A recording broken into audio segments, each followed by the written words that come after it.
1973 में इस कहानी की शुरुआत मुंबई के जंगलों में होती है। डीएसपी रत्ना इन जंगलों में सिट्टानी नाम के एक खतरनाक क्रिमिनल को पकड़ने के लिए आता है। ज्वाइनिंग के दिन ही एक हवलदार रत्ना को बताता है कि पिछले 3 दिनों में सिट्टानी ने 12 हाथियों का शिकार किया है और अब तक रेंजर्स और गांव वालों को मिलाकर वो 65 मर्डर कर चुका है। इसके बाद रत्ना जब पुलिस स्टेशन जाता है तो वहाँ जंगलवासी भी होते हैं। पुलिस ने ऑलरेडी जंगल में रहने वाले कुछ लोगों को पकड़ लिया था क्योंकि पुलिस को शक था कि वो सिट्टानी के लोग हैं। जंगलवासी रत्ना से कहते हैं कि अब आपको ही हमें इस मुसीबत से बचाना होगा। दरअसल सिट्टानी हाथियों के साथ साथ जंगलवासियों का भी शिकार करता था, जबकि जंगलवासी हाथियों को बचाना चाहते थे क्योंकि हाथियों के बिना जंगल सूना हो जाता है। लेकिन रत्ना उनकी हेल्प करने के बजाय उनके गाँव के लोगों की ही जबरदस्त पिटाई करके जबरदस्ती उनसे पूछता है कि सिट्टानी कहाँ है, और इस तरह से सिट्टानी के साथ साथ पुलिस वाले भी उन जंगलवासियों पर जुल्म करना शुरू कर देते हैं और जंगलवासी किसी मसीहा के इंतजार में वो जुल्म सहते रहते हैं। दूसरी तरफ मद्रास में हम एक डरपोक लड़के किरुबाकरन को देखते हैं जो कि जल्द ही एसआई बनने वाला है, लेकिन खून देखते ही उसे मिर्गी के दौरे पड़ने लगते हैं। वो एक कॉलेज में अपनी गर्लफ्रेंड से मिलने के लिए आता है। अपनी गर्लफ्रेंड से बात कर रहा होता है, तभी कुछ लड़के दौड़ते हुए आते हैं और उन दोनों को धक्का मारकर चले जाते हैं। किरुबाकरन की गर्लफ्रेंड उन लोगों को गालियां देने लगती है, लेकिन किरुबाई डर के मारे उसे रोक लेता है। वो कहता है कि अगर उन लोगों ने सुन लिया तो प्रॉब्लम हो जाएगी। किरुबाई की गर्लफ्रेंड उसे कहती है कि तुम एसआई बनने वाले हो, इस तरह से डरोगे तो कैसे काम चलेगा। इसके बाद वो कॉलेज के कल्चरल प्रोग्राम में स्टेज पर अपनी परफॉर्मेंस के लिए चली जाती है, लेकिन थोड़ी ही देर बाद कॉलेज का एक लड़का चिल्लाते हुए सबको बताता है कि किसी ने कॉलेज में एक लड़के का मर्डर कर दिया है। किरुबा की गर्लफ्रेंड भी दौड़कर वहां आती है। तब तक पुलिस भी उस जगह पर आ चुकी थी और वो लोग किरुबा की गर्लफ्रेंड को बताते हैं कि मर्डर करने वाला कोई और नहीं, किरुबन ही है। अब कहानी 2 साल आगे बढ़ती है और 1975 के मद्रास में ही हम एक्टर जय कोडी को देखते हैं जो कि रूलिंग पार्टी का सीनियर लीडर भी है। वो अपनी फिल्म की स्क्रीनिंग पर होता है। अपनी ही फिल्म देखने के बाद जय कोडी बहुत खुश होता है। कल उसकी ये फिल्म रिलीज होने वाली है। वो अपने सेक्रेटरी से कहता है कि ये मेरी फिल्म देखने के बाद लोग मुझे और भी ज्यादा फॉलो करने लगेंगे और तब सीएम मैडम आकर मुझे ही पार्टी का अगला सीएम कैंडिडेट अनाउंस कर देंगी। लेकिन थोड़ी ही देर बाद जय कोडी का सेक्रेटरी आकर उसे बताता है कि आपके विरोधी कारमेगम ने आपके फिल्म की रिलीज रुकवा दी है और थिएटर ऑनर्स के साथ मिलकर उसने आपकी जगह पर एक्टर चिन्ना की नई फिल्म को स्क्रीन दिलवा दी है। दरअसल कारमेगम भी उसकी पार्टी का ही एक सीनियर लीडर है और वो भी अगला सीएम बनना चाहता है, इसलिए वो जय कोडी की पॉपुलैरिटी को बढ़ते हुए नहीं देखना चाहता था। जय कोडी को कारमेगम की इस हरकत से बहुत ज्यादा नुकसान होता है। वो अपने छोटे भाई डीएसपी रत्ना को बुलाता है। वो रत्ना से कहता है कि कारमेगम की ताकत उसके 4 गुंडों की बदौलत है। पहला है मारी जो कि मिल्स और कोयम्बतूर लॉटरी सेंटर चलाता है। दूसरा है कादर भाई जो पूरे रामानाडु को कंट्रोल करता है। तीसरा है पेरियावर जो कि हार्बर कॉन्ट्रैक्ट और सैंड माइनिंग का काम देखता है। और चौथा है मदुरई के मशहूर जिगर थंडा क्लब का लीडर अलियास सीजर। जय कोडी अपने भाई रत्ना से कहता है कि अगर तुम इन 4 को मार दो तो मैं सीएम बन पाऊंगा, नहीं तो इनके रहते हुए कारमेगम का कोई कुछ भी नहीं बिगाड़ सकता। अब रत्ना एक खतरनाक प्लान बनाता है। वो जेल से कत्ल के इल्जाम में अपनी सजा काट रहे 4 मुजरिमों रवि, सोमू, मदन और किरुबई को चुनता है। वो चारों कभी पुलिस में भर्ती होना चाहते थे। उन चारों ने अपना एग्जाम भी पास किया था, लेकिन अब कत्ल के इल्जाम में अपनी सजा काट रहे होते हैं। रत्ना उनसे कहता है कि अगर तुम चारों इन गुंडों को मारने में कामयाब हो गए तो इसके बदले मैं तुम्हारे ऊपर लगे सारे इल्जाम हटवा कर तुम सबको पुलिस की नौकरी दिलवा दूंगा, क्योंकि यह मिशन सरकार का ही एक बहुत ही सीक्रेट मिशन है। चारों अपना अपना मिशन पिक कर लेते हैं और सबसे खतरनाक क्रिमिनल जिगरथंडा क्लब के लीडर अलियास सीजर को मारने का मिशन मिलता है किरुबई को। दूसरी तरफ हम मदुरई में अलियास सीजर के आदमियों को देखते हैं जो कि हाथियों के दांत की स्मगलिंग कर रहे होते हैं। तभी ज्योति नाम का एक गुंडा भी अपने आदमियों के साथ वहां पहुंच जाता है। दरअसल सिट्टानी हाथियों का शिकार करके उनके दांत मद्रास में कारमेगम और उसके गुंडों के पास भेजता है और बाकी गुंडों की तरह अलियास भी मदुरई में हाथियों के दांत की डीलिंग करता है और साथ ही मदुरई के सभी थिएटर्स को भी कंट्रोल करता है। और अलियास से पहले ज्योति उसकी ही तरह मदुरई को कंट्रोल करता था और ज्योति एक बार फिर से अलियास और उसके सभी गुंडों को मारकर मदुरई पर अपना कंट्रोल वापस लेना चाहता है। लेकिन तभी वहां अलियास भी आ जाता है। वो ज्योति के सभी गुंडों की जबरदस्त धुलाई करता है और ज्योति को पकड़कर अपने थिएटर में लेकर जाता है। अलियास को फिल्मों में हीरो बनने का बहुत शौक था, इसलिए वो थिएटर के स्क्रीन के नीचे लगे छोटे से दरवाजे से एक हीरो की तरह थिएटर में एंट्री मारता है और ज्योति को गोली मार देता है। पूरे मदुरई में हर कोई अलियास से बहुत डरता है। कारमेगम भी उसे अपने बेटे की तरह मानता है। अगले दिन वो एक जगह पर कारमेगम के साथ होता है। सब लोग ज्योति की मौत का जश्न मना रहे होते हैं। कारमेगम अलियास से कहता है कि कल तो तुमने आग ही लगा दी, तुम्हारे आगे सारे हीरो फेल हैं। वहीं पर होता है एक्टर चिन्ना। वो कारमेगम से कहता है कि सब कुछ तो ठीक है, लेकिन अगर ये काला नहीं होता तो बहुत बड़ा सुपरस्टार बन सकता है। उसकी ये बात अलियास के दिल को लग जाती है। वो चिन्ना को मारकर उससे कहता है कि मैं अपने पैसों से एक पैन इंडियन मूवी बनाऊंगा और इस देश का पहला काला सुपरस्टार बनकर दिखाऊंगा। इसके बाद अलियास न्यूज़पेपर में एडवर्टाइज करता है कि मुझे एक अच्छी स्टोरी के साथ एक अच्छे डायरेक्टर की तलाश है। दूसरी तरफ किरुबई, जो कि अलियास को मारने के लिए एक अच्छे मौके की तलाश में था, वो अपने भांजे दुरई पांडियन के पास जाता है और उसे अपना सारा प्लान बताता है। वो कहता है कि मैं डायरेक्टर बनकर कहानी सुनाने के लिए अलियास के पास जाऊंगा और मौका देखकर उसे मार दूंगा। अगले दिन वो दोनों अलियास के घर पर उसे कहानी सुनाने के लिए आते हैं, लेकिन वहां पहुंचने पर वो दोनों ये देखकर हैरान हो जाते हैं कि अलियास के घर के बाहर डायरेक्टर्स और राइटर्स की बहुत लंबी लाइन लगी है। लाइन में लगकर धीरे धीरे ये दोनों अलियास के पास पहुंचते हैं तो देखते हैं कि अलियास लोगों से उनकी कहानी सुनने के बाद नापसंद आने पर उनकी बहुत पिटाई कर रहा है। यह देखकर किरुबई डर जाता है और वो पांडियन को अपने साथ लेकर वहां से जाने लगता है, लेकिन तभी अलियास उन दोनों को देख लेता है। वो दोनों को अपने पास बुलाता है और कहानी सुनाने के लिए कहता है। किरुबई कहता है कि मेरे पास कोई कहानी नहीं है, लेकिन मदुरई यहाँ के गैंगस्टर की वजह से, जिगरथंडा क्लब की वजह से जाना जाता है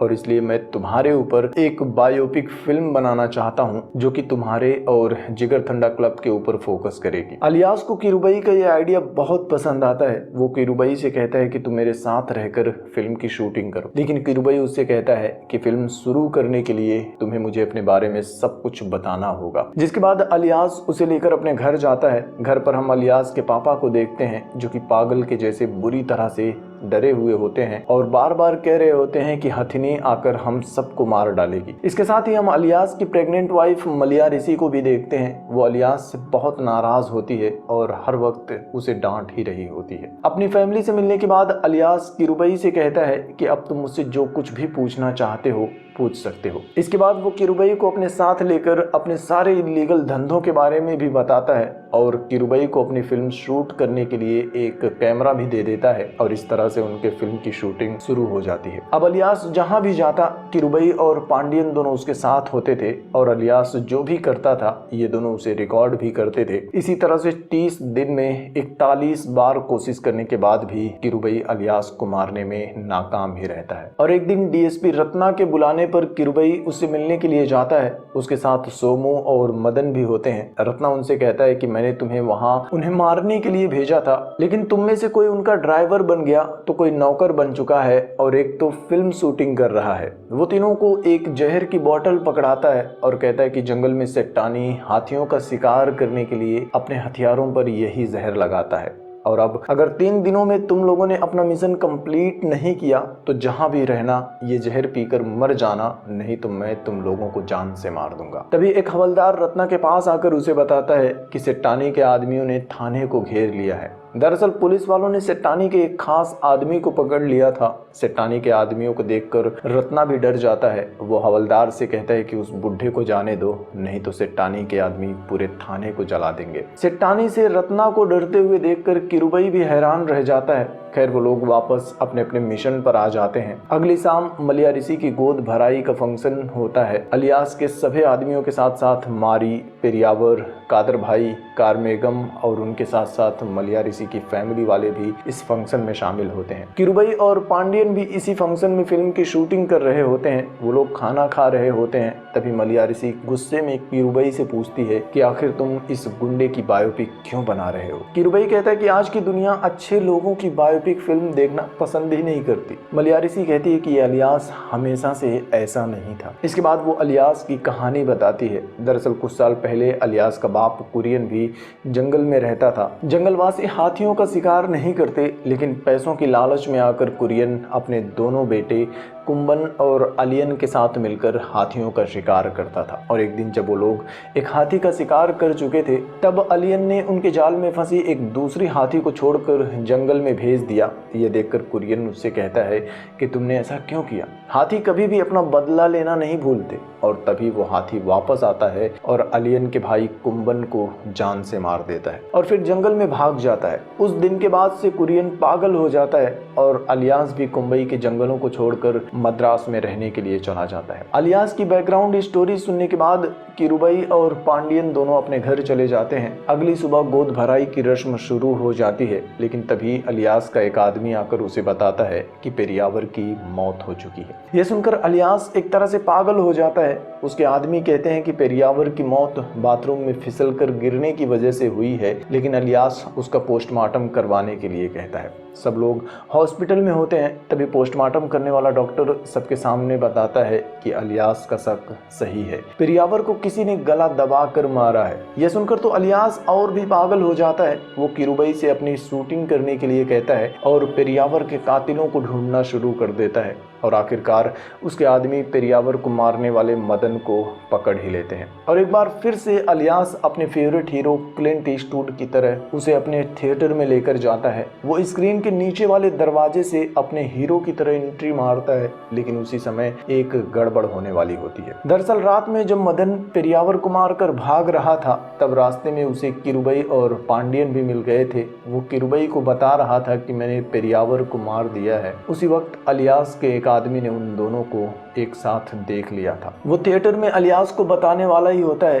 कि तभी किरुबई अलियास से कहता है कि तुम्हारे इस आदमी को मैंने मदन से बात करते हुए देखा था। मौका देखकर मदन भी गन उठाता है। उस आदमी को भाग जाने के लिए बोलकर अलियास को गोली मारने वाला ही होता है कि तभी अलियास उसे गोली मार देता है। और यह सब कुछ देखते ही अलियास के उस आदमी को मिर्गी के दौरे पड़ने लगते हैं। वो कुछ बोले इससे पहले ही अलियास अपने उस आदमी को भी गोली मार देता है और हंसते हुए अपने दूसरे आदमियों से कहता है कि तुम्हें याद है ना, 2 साल पहले जब हमने कॉलेज में एक लड़के का मर्डर किया था, तब वहाँ एक लड़का आ गया था और खून देखते ही उसे भी मिर्गी के दौरे पड़ने लगे थे। तब मैंने ही उसके हाथ में अपना हथियार दे दिया था, जिसके बाद बेचारा वो लड़का मर्डर के इल्जाम में फंस गया। अलियास को नहीं पता था कि वो जिस लड़के के बारे में बात कर रहा है वो कोई और नहीं, किरुबन ही है। किरुबन अपने घर आ जाता है, लेकिन अब उसे समझ में आ गया था कि उसकी जिंदगी को बर्बाद करने वाला कोई और नहीं, अलियास सीजर ही है। अलियास की वजह से ही वो अपनी गर्लफ्रेंड से शादी नहीं कर पाया,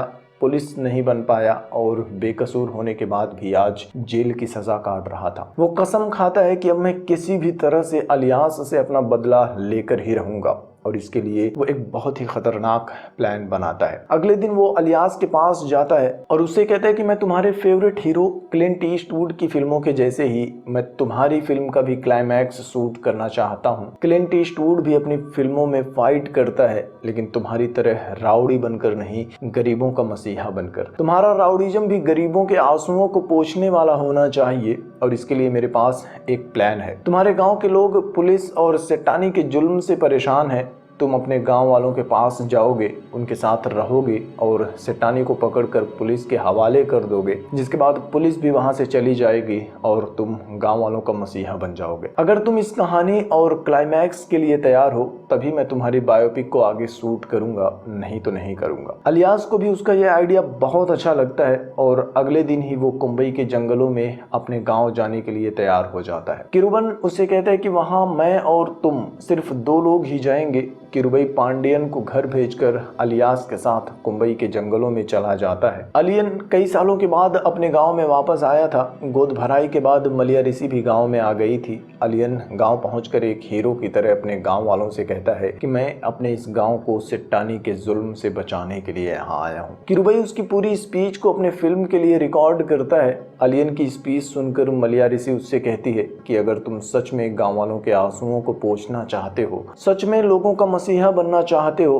तो सबसे पहले पुलिस स्टेशन जाओ और पुलिस वालों ने गांव के जिन लोगों को सिट्टानी का आदमी बोलकर पकड़ा हुआ है उन्हें छुड़ा कर लाओ। दूसरी तरफ हम पुलिस स्टेशन में रत्ना को देखते हैं, जिसके कहने पर हवलदार जंगलवासियों को टॉर्चर कर रहे होते हैं। वो लोग जंगलवासियों के दांतों को घिस घिस कर आगे से नुकीला कर रहे होते हैं ताकि ये साबित कर सकें कि ये लोग सिट्टानी के आदमी हैं और ये जुल्म वो लोग पिछले 2 सालों से कर रहे थे। थोड़ी देर में अलियन भी पूरे जंगलवासियों को साथ लेकर पुलिस स्टेशन पहुंच जाता है। उनके साथ किरुबई भी होता है और वो कैमरा छुपाकर सब कुछ रिकॉर्ड कर रहा होता है। अलियन रत्ना से कहता है कि तुम गांव वालों को छोड़ दो, और रही बात सिट्टानी की तो सिर्फ 3 दिन में ही मैं उसे पकड़कर तुम्हारे हवाले कर दूंगा। रत्ना कहता है कि तुम जो भी कह रहे हो मुझे कुछ भी समझ में नहीं आ रहा है। वो किरुबई की तरफ इशारा करके कहता है कि तुम जो भी कहना चाहते हो इस आदमी से कहो कि मुझे लिख कर दे, क्योंकि तुम सब तो अनपढ़ हो। किरुबई को रत्ना का प्लान समझ में आ जाता है। वो रत्ना के लिए एक मैसेज लिखता है कि मैंने कई बार ट्राई किया लेकिन अलियन को मार नहीं पाया, इसलिए यहाँ उसे सिट्टानी से लड़ाने के लिए लेकर आया हूँ। मुझे यकीन है कि सिट्टानी उसे मार देगा। रत्ना को भी किरुबई का यह प्लान समझ में आ जाता है। वो अलियन से कहता है कि तुम अपने गांव वालों को लेकर जा सकते हो, लेकिन याद रखना अगर सिट्टानी को तुमने 4 दिन में मेरे हवाले नहीं किया तो इसका अंजाम बहुत बुरा होगा। वो गाँव वालों को छोड़ देता है। पूरे गांव वाले अब अलियन को अपना मसीहा मान लेते हैं। गांव में वापस आकर सब लोग बहुत खुश होते हैं। रात में वो लोग जश्न मना रहे होते हैं। किरुबई जंगलवासियों से एक एक करके उनकी कहानियां रिकॉर्ड करवा रहा होता है। तभी एक बूढ़ी औरत किरुबई को बताती है कि हमारा कबीला शुरू से ही जंगल और हाथियों की रक्षा करता आ रहा है। पुराने समय में एक राजा जंगल से हाथियों को ले जाकर लड़ाइयों में इस्तेमाल किया करता था, लेकिन एक दिन हमारे कबीले की एक लड़की ने जंगल और हाथियों को बचाने के लिए राजा के सामने खुद को आग लगाकर आत्महत्या कर ली थी। ये कुर्बानी देखकर राजा ने जंगल से हाथियों को लेकर जाना बंद कर दिया था और तब से वो लड़की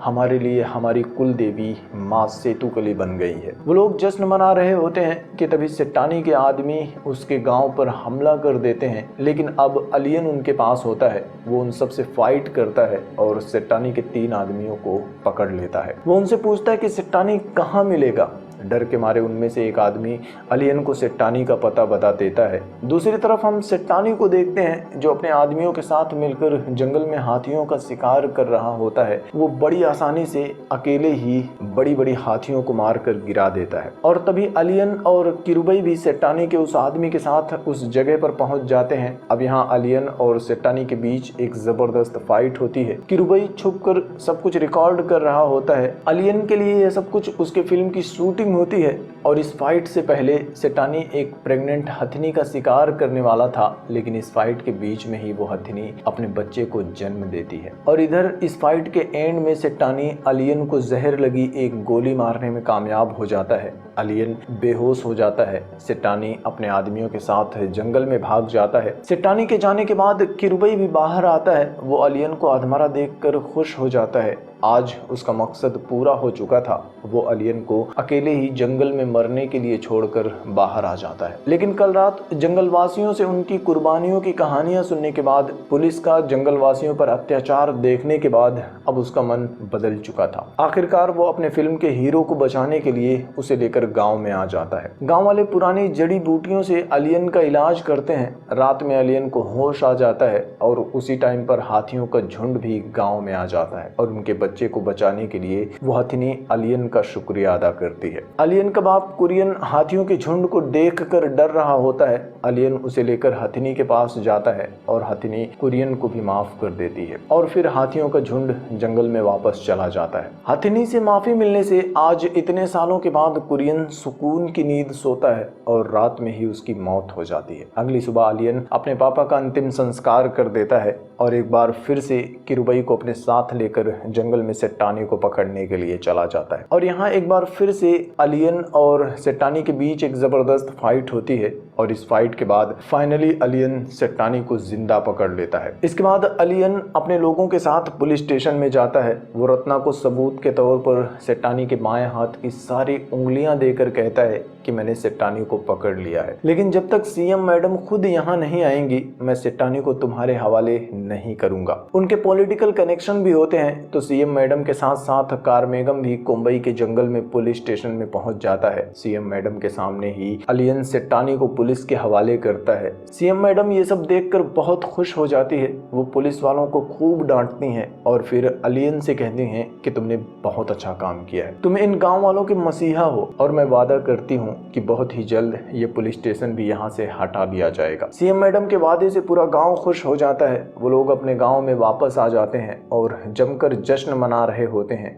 इस जश्न के दौरान ही एक लड़की से किरुबई को भी प्यार हो जाता है और उन दोनों की नजदीकियां देखकर मलया ऋषि जंगल वासियों के रीति रिवाज से उन दोनों की शादी करवा देती है। शादी खत्म होते ही मलया ऋषि को लेबर पेन भी शुरू हो जाता है। जंगल वासियों में से एक बूढ़ी औरत अलियन से कहती है कि जल्दी से जंगल में जाकर जड़ी बूटी लेकर आओ, तभी तुम्हें बच्चे का चेहरा देखने को मिलेगा। और यही जंगल वासियों का रिवाज है। अलियन और किरुबई गांव से एक बूढ़े आदमी को साथ लेकर जंगल में जड़ी बूटी लेने के लिए चले जाते हैं। तभी उन्हें बंदूकों की आवाज सुनाई देती है। अलियन उस बूढ़े आदमी को जड़ी बूटी देकर गांव में भेज देता है और खुद किरुबई के साथ गोलियों की आवाज का पीछा करते हुए जंगल में चला जाता है। जंगल में वो दोनों सेट्टानी को देखते हैं जो कि अब बुरी तरह से घायल होता है और पुलिस वालों की बंदूक से वो हाथियों का शिकार कर रहा होता है। यह देखकर अलियन और किरुबई दोनों हैरान हो जाते हैं। तब सेट्टानी उन दोनों को बताता है कि असली दरिंदा मैं नहीं हूँ,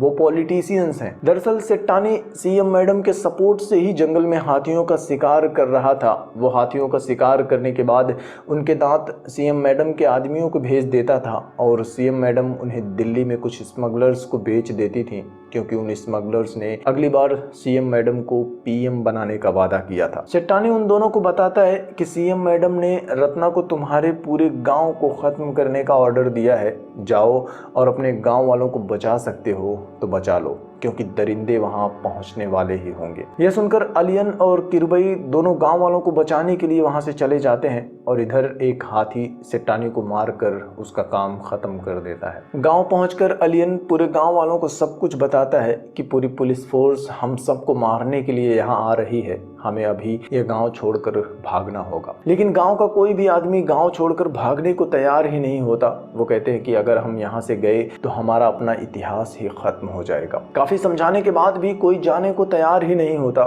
तब अलियन किरुबई से कहता है कि तुम्हें हमारी फिल्म के लिए एक बढ़िया सा क्लाइमैक्स चाहिए था ना, तो जैसा मैं कहता हूँ वैसा ही करो। यहाँ जो कुछ भी हो जाए तुम अपनी शूटिंग मत रोकना। तुमने अब तक जो शूट किया है उसे लेकर जाओ और दुनिया को सिनेमा की ताकत दिखाना। वो अपने पूरे कबीले को अपनी कुलदेवी माँ सेतुकली की खातिर कुर्बानी देने के लिए तैयार होने को कहता है। वो किरुबई और उसकी पत्नी को अपने बच्चे के साथ गाँव से भगा देता है। इधर पुलिस फोर्स भी उनके गाँव में पहुँच जाती है। वो लोग पूरे गाँव वालों पर गोलियां चलाना शुरू कर देते हैं और अपनी कुलदेवी का गीत गाते हुए पूरे जंगलवासी खुद को कुर्बान कर देते हैं। चारों तरफ खून की नदियां बहती हैं और यह नज़ारा आंखों से आंसू गिराने वाला होता है और ये सारी घटना किरुबई अपने कैमरे से रिकॉर्ड कर लेता है। दूसरी तरफ मद्रास में हम देखते हैं कि सीएम मैडम जयकोडी को अगला सीएम कैंडिडेट अनाउंस कर देती हैं। इसी बीच जयकोडी की एक और फिल्म रिलीज होने वाली होती है, गरीबों का मसीहा नाम से। पूरे शहर में उसकी फिल्म के लिए जश्न मनाया जा रहा होता है। जिगरथंडा क्लब अब टूटकर बिखर चुका होता है। मदुरई और उसके थिएटर्स अब एक नए आदमी के कंट्रोल में आ जाते हैं और आखिरकार वो दिन भी आ जाता है जब पूरे शहर के थिएटर्स में जयकोडी की नई फिल्म रिलीज होती है। जयकोडी और पार्टी के सभी लोग एक थिएटर में बैठकर मूवी देख रहे होते हैं। बाकी थिएटर्स भी हाउसफुल चल रहे होते हैं, लेकिन यहाँ होता है एक ट्विस्ट। जयकोडी वाले थिएटर को छोड़कर बाकी सभी थिएटर में अलियन की फिल्म चल रही होती है और ये सब हो रहा था जिगरथंडा क्लब के बिखरे हुए मेंबर्स और कार्मेगम के प्लान से। और इसी तरह से पूरे देश को सीएम मैडम, जयकोडी, रत्ना और बाकी सबकी सच्चाई पता चल जाती है, पूरे देश में हंगामा शुरू हो जाता है और सबका बस एक ही सवाल था कि जंगल में रहने वाले हाथियों और उन जंगल वासियों की क्या गलती थी। सीएम मैडम और जयकोडी को पार्टी से निकाल कर अरेस्ट कर लिया जाता है। दूसरी तरफ हम रत्ना को देखते हैं जो कि जिगर ठंडा क्लब के थिएटर में आता है। वो कारमेगम और जिगर ठंडा क्लब के मेंबर्स को मारने वाला होता है कि तभी स्क्रीन के नीचे वाले दरवाजे से एंट्री लेता है किरुबई। वो अलियन की स्टाइल की नकल करके रत्ना को गोली मार देता है और सबसे एंड में हम किरुबई और उसकी पत्नी को अलियन के बेटे के साथ देखते हैं। और जैसा कि मलयारिसी ने उनसे कहा था, वो लोग उनके बेटे का नाम रखते हैं सेतु। और इसी के साथ ही ये फिल्म भी खत्म हो जाती है। Thank you.